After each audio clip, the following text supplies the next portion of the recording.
You're watching Shalom TV, celebrating Jewish culture.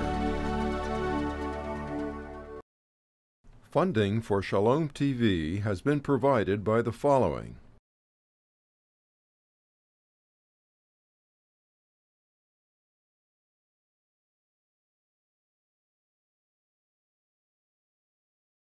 And by viewers like you.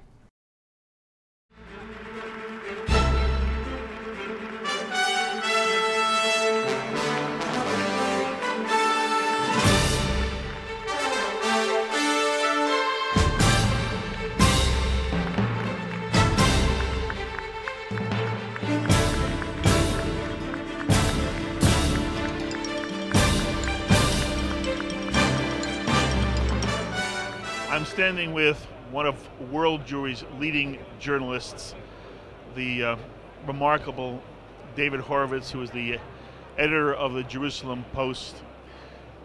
David, as we're meeting right now, it's in the aftermath of the speech that Barack Obama gave on Thursday, in which he mentioned the 67 borders as the starting point of any kind of territorial compromise in a two-state solution. I'm missing something, David. I hope you can clarify for us. I've always thought that world Jewry, whenever it talked of the two-state solution, when Barack talked about it at Camp David in 2000, and when Omar talked about it in 2009, the starting point was the 67 lines with territorial adjustments that would include the ring around Jerusalem, some compromise at Israel's most narrow point, and some compromise on the west, on the Golan Heights. What has Barack Obama said different than that has created the firestorm, not only for Prime Minister Netanyahu, but for many of the Jews who come here to AIPAC? I think there was a lot that was positive in the speech. There was the rejection of the Palestinian notion of going to the UN and winning international endorsement for statehood. There was the insistence that Palestinian state be demilitarized. But I think what has caused the most dismay is a function both of the logistics in which the speech was constructed and some of the content. So we know, for example, there was some back and forth between Jerusalem and Israel, between Jerusalem and Washington, and a hope that the speech would not include a specific reference to the 67 lines, and then it was sort of included at the last minute. So I think already there was a sort of a concerned atmosphere from Jerusalem.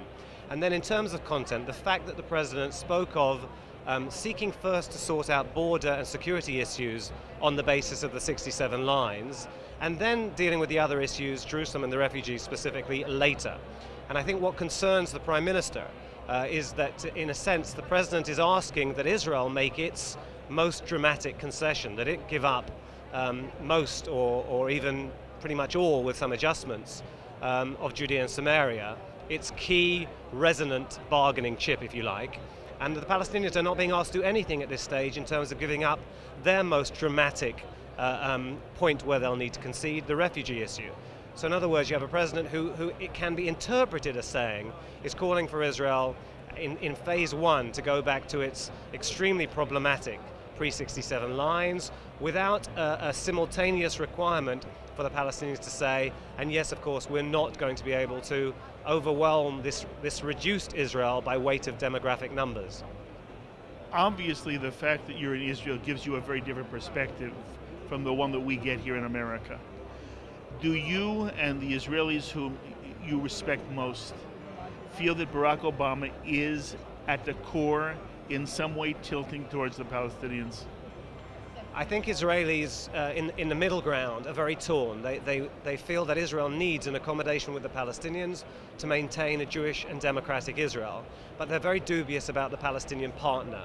We've now seen Mahmoud Abbas refuse to negotiate, stay away from the table even when there was a settlement freeze, praise the latest fatalities, mostly killed by the Lebanese army on Israel's borders, as martyrs when these people were assaulting Israel's sovereign borders. And of course, Abbas has now gone into a partnership with Hamas, which is avowedly committed to destroying Israel. So when you have an Israel that on the one hand feels a need for an accommodation, but has such acute doubts about the Palestinian partner, and you have an American president who plainly understands Israel's imperative for an accommodation, but doesn't seem to share that sense of profound uncertainty about the Palestinian partner. That, I think, is the root of the Israeli middle ground disquiet about some of the tone and some of the specifics of what's being said by this administration. At the moment, when you look at the Middle East conflict between Israel and the Palestinians, do you see any reason for optimism? What you will hear at AIPAC is, yes, we would love to make peace with the Palestinians, we would love a two-state solution, but there's really no one on the other side whom we can partner with in such negotiations. Personally, what is your stand on this issue? Well, I feel Israel has done itself a great disservice in not having a unified government that could set out an Israeli blueprint and stress Israel's security needs and territorial needs and so on. There is no official Israeli plan, and you see now increasingly the international community seeking to impose its own parameters. I think that's very problematic. I think broadly speaking, Israel does feel that it lacks a partner at the moment, doesn't feel a great deal of room for optimism, and is troubled by the status quo, and that's a problematic circumstance. And I personally think it requires that the Prime Minister, the leader of the opposition, people who feel relatively like-minded, put aside their narrow partisan interests, get into a room together, set out some of Israel's key positions, tell the world, so that those who understand really the extent of some of the challenges we face can comfortably advocate for a shared vision of Israel. Right, at a personal level, I want to say on behalf of all of American Jewry that loves the Jerusalem Post, David, you do a spectacular job. I appreciate your insight, and thank you for giving us a moment of your time. Thank you very much. David Horowitz. Thanks. So I'm sitting here with one of my favorite people in the world, the founder and executive director of YISA, which is the institute at Yale that studies anti-Semitism and does some of the most outstanding work in the field in the entire world, Charles Small. I want you to speak to me for one moment about the area that you are now putting all of your energy into. As you look at the level of anti-Semitism in the world and the threat posed by Muslim extremism, are you concerned at all that either the American administration or the Jewish community isn't focusing on the right elements? Are they missing something?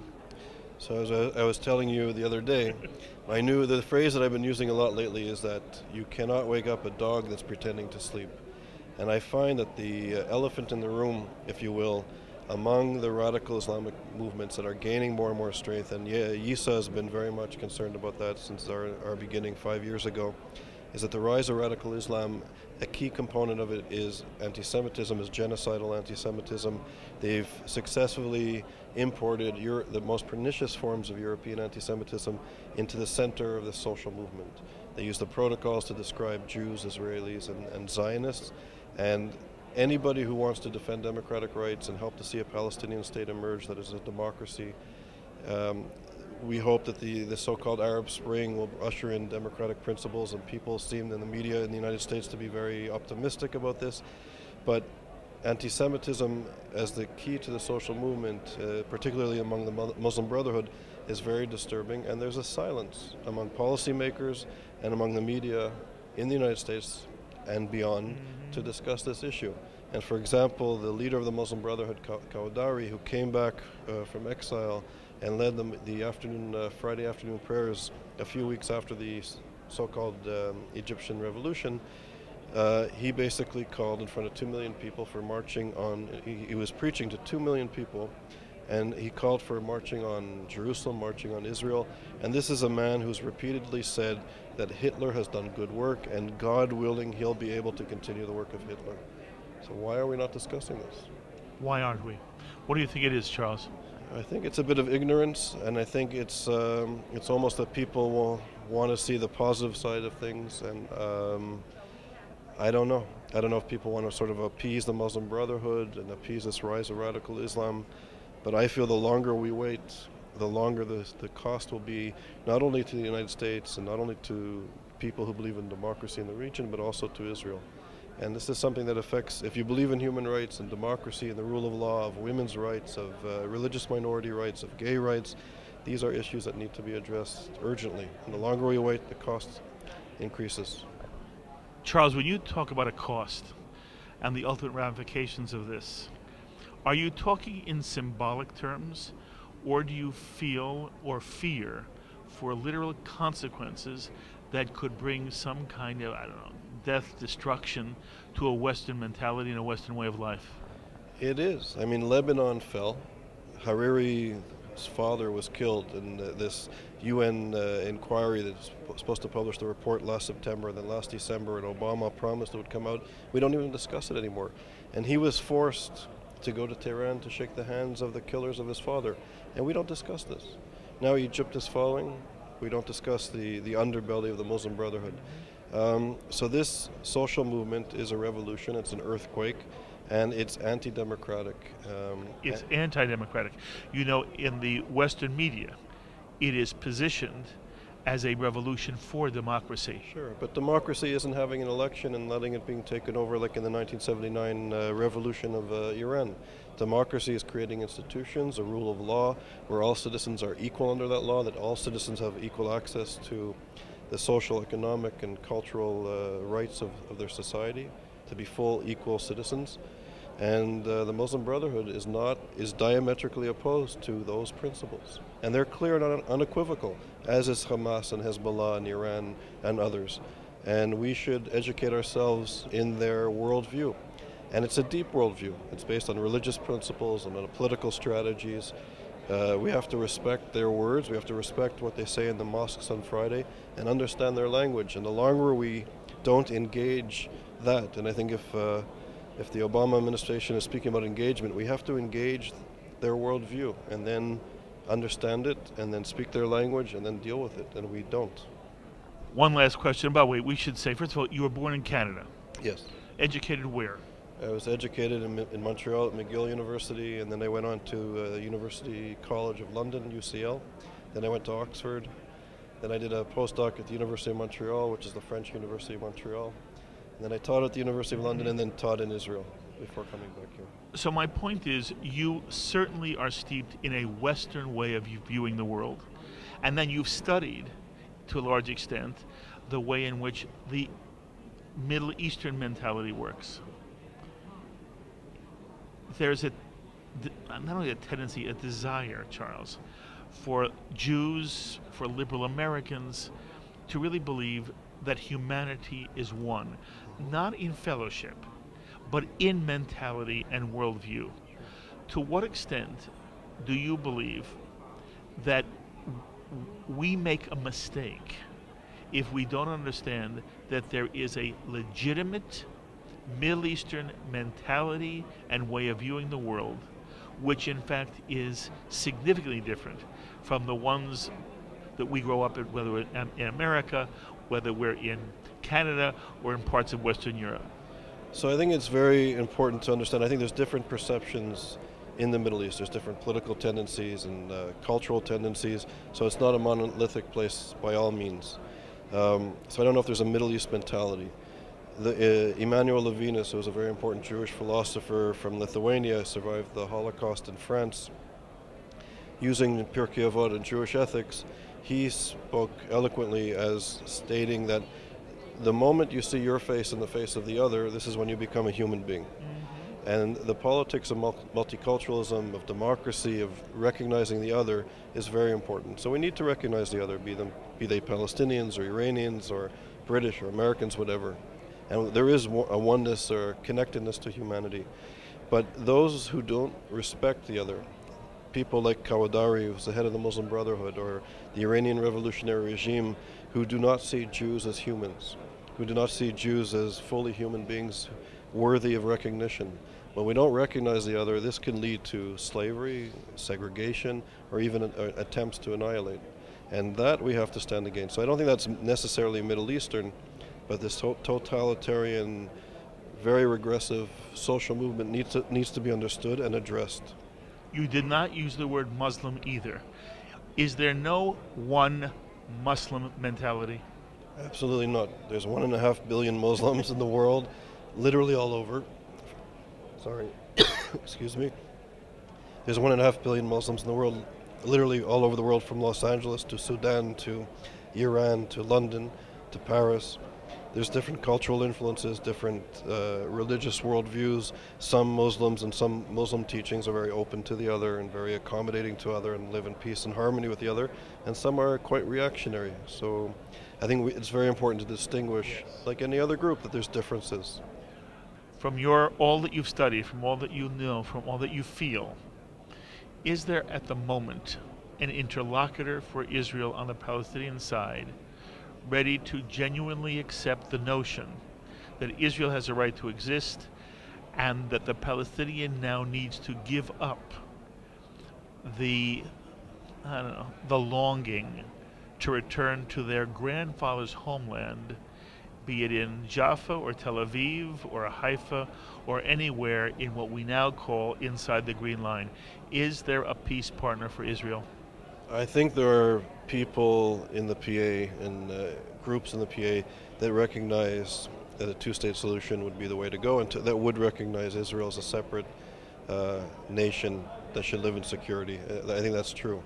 However, I think that the entire terrain of the Middle East is undergoing an earthquake, and we don't understand the ramifications of it yet. It's really, I think it's going to be very complex. It's going to play itself out, and how this will shape up, who will take power.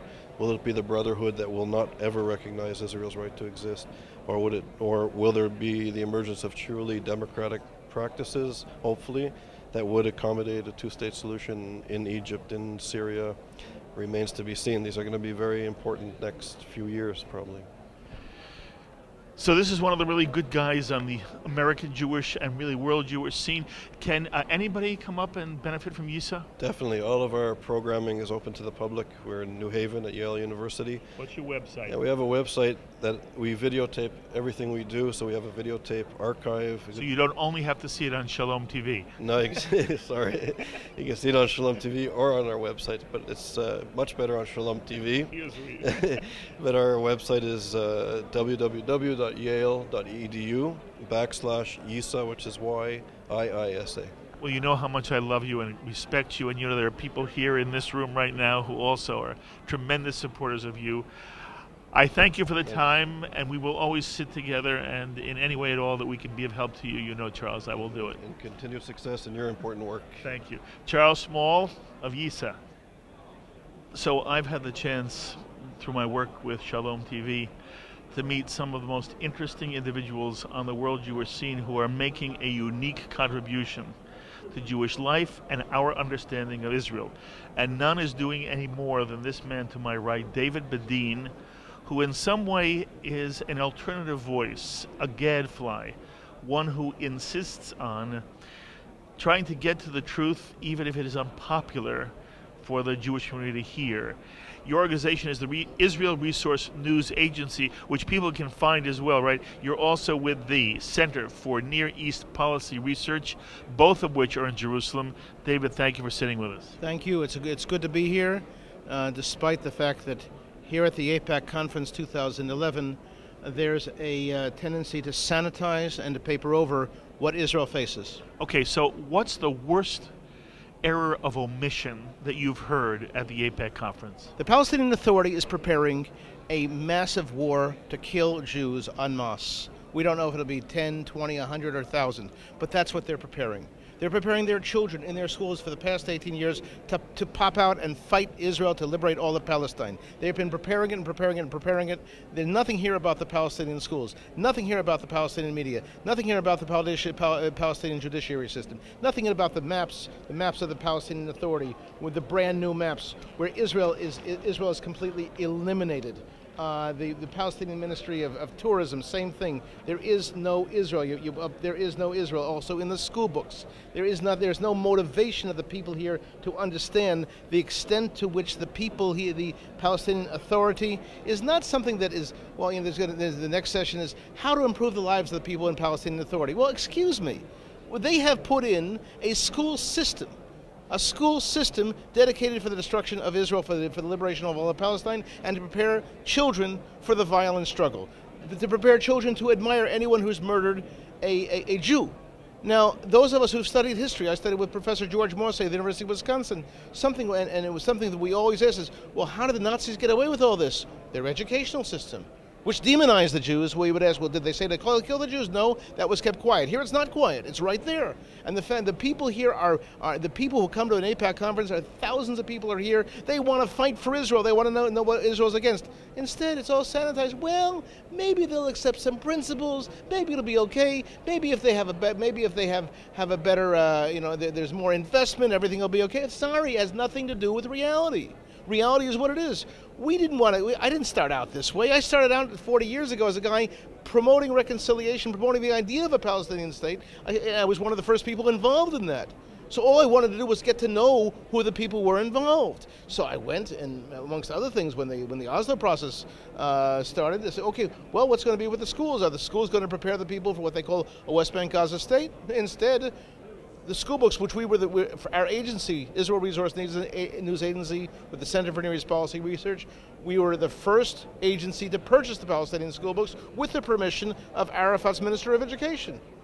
And you have a school book for the Holy War to liberate Palestine, a school book for the armed struggle, a school book where all of Israel is eliminated, a school book where every Israeli city, Jerusalem, Haifa, Tel Aviv, Tzfat, Ashkelon, Ashdod, all become Palestinian cities. A very clear situation, and all this sanitized by organizations like this. So let me try to give you the argument that you would hear here, and what would you say to it?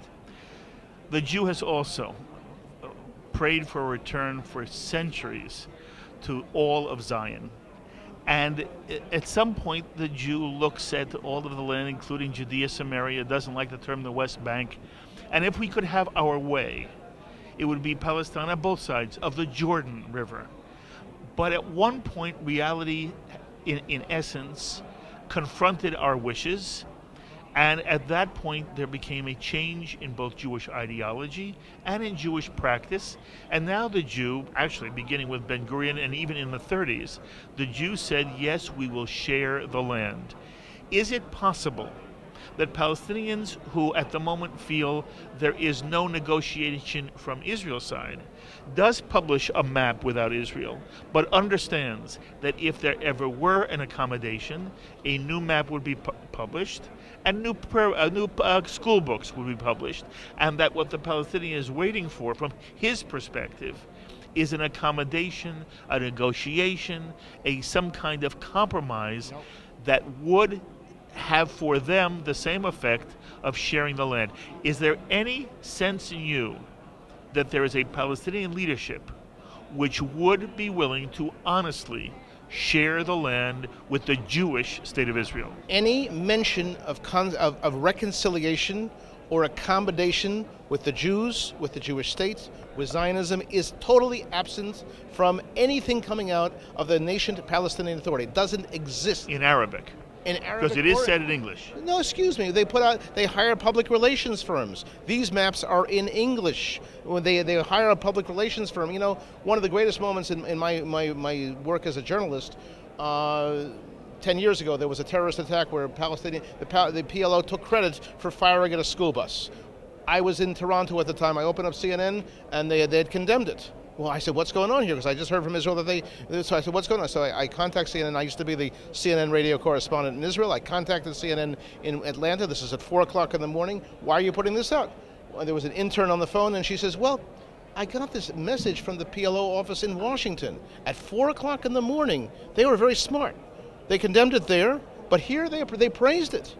An attack on a school books in which 2 school teachers were killed, and with 3 children lost their legs. Now, is there any possibility in your mind of some kind of peace accommodation with the Palestinians? According to what the Palestinian Authority produces, from A to Z, there is no recognition of Israel, not as a Jewish state, not as an entity, nothing. And what's most important is to understand from their point of view also, they never ratified the Oslo Accords. So October 6, 1993, they were supposed to, they didn't. And but of course, that just didn't get reported. And who revealed that? Al HaMishmar, a left-wing newspaper, which was at the time working with Mapam, it's since fallen apart. But Al HaMishmar had their only correspondent there. They never approved what was called the Declaration of Principles of Recognizing Israel. Didn't happen, isn't happening. And what they've done for the last 18 years of the negotiating process is to prepare their people to liberate all of Palestine. And that is very clear. So what should AIPAC be telling all the people who come here? AIPAC should have a session on what's in the Palestinian school system. AIPAC should have a session on what's on the Palestinian media. AIPAC should have a session on how Israel can win the war and how Israel has to stand firm. And AIPAC should also, how many people here know that the PLO was created by the Arab League? Most people buy the Palestinian narrative as if the PLO was created by some kind of a popular uprising. My tuchus. The PLO was created in 1964 by the Arab League for one purpose, to wipe out the state of Israel, and that hasn't changed. That hasn't changed? Absolutely not. Fatah has as much commitment to the destruction of Israel as Hamas? Unfortunately, you weren't here August 3rd, 2009, nor was it reported by hardly any Jewish media. August 3rd, 2009, there was a gathering of all of the Fatah. For the first time in 21 years, Fatah had an international conference in Bethlehem. And what was the conclusion of the conference? We have to resume the armed struggle to liberate all of Palestine. I had a correspondent there who actually was associated with the peace movement, and she was shocked to see that this is what was happening. At the same time, there was a business conference happening between Israelis and Palestinians, so she went to that. And then she asked all the Palestinians at the business conference, tell me, do you support what you saw today? They're in doing business with Israel, right? The Western mind says someone who does business with you is going to make peace with you. That's the Western mentality, the mentality that you represent as a good Jewish businessman. And what was the response? The response of 60 Palestinian businessmen there was, we support the armed struggle to liberate all of Palestine, and we support the right of return to take back everything we lost in 48. Business is one thing, and the war is another. The PLO has an absolute commitment for a war of extermination against the state of Israel, and that is not changed one iota. It would be, I was invited for a dialogue with Yasser Arafat in 1996, and I went. I brought 10 people who live in Judea with me, and we had this dialogue. And he says, I want peace, I want peace. I said, Mr. Arafat, are you going to ever make this statement in the Arabic language in the Palestinian Authority, radio and TV, which you've started? He says, I say so all the time. I said, we listen to you every day, we don't see it. He said, that will change. Then I said, well, every time there's a murder, you praise murders. The PABBCs, that will change. 2 weeks later, a mother and child were murdered in a drive-by shooting. Arafat had given me his card. I called him on the phone. He wouldn't get on the phone. What he did was to repeat the praise of the murder. And again, every couple days you hear on Palestinian TV or Palestinian radio these interviews with people who have conducted mass murders of Jews and how wonderful they are. This is David Bedin. He brings a very different perspective. And I think it's one that we have an obligation to hear. And so as the year continues, you'll hear David often. I can't thank you enough for giving us perspective. Look at our website, IsraelBehindTheNews.com. We have just put on that website 2 important papers, which I'm giving to Congress this week during the AIPAC conference. One concerning the importance of reforming UNRWA, the United Nations Relief and Work Agency. 1/3 of their budget is sponsored by the United States. So they'll stop promoting what's called the right of return. And the second is the dangers of U.S. military aid to the PA. And I hate to say it, as opposed to the propaganda put out as if the security forces are helping Israel. Those security forces in no way, shape, or form are helping Israel. They're forming a security force to kill Jews, and they say so because we've interviewed them, and we see them, and we see that we're going to see more results. We will meet often. David Bedin.